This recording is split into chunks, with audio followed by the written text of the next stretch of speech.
Assalamualaikum everyone, Jasna Fatima here. Welcome back to another video. So for today's Learn Malayalam with me, we will talk about the difference between ni and ningal.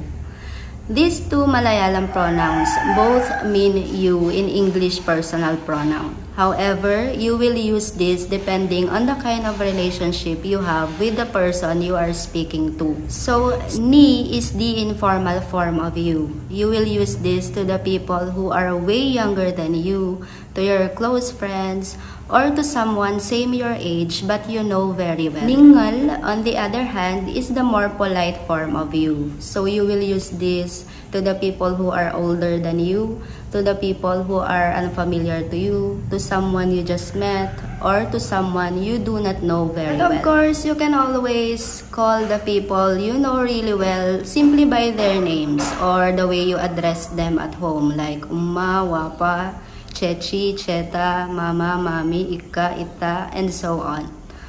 I hope this video helps. Please follow me for more. Thank you for watching.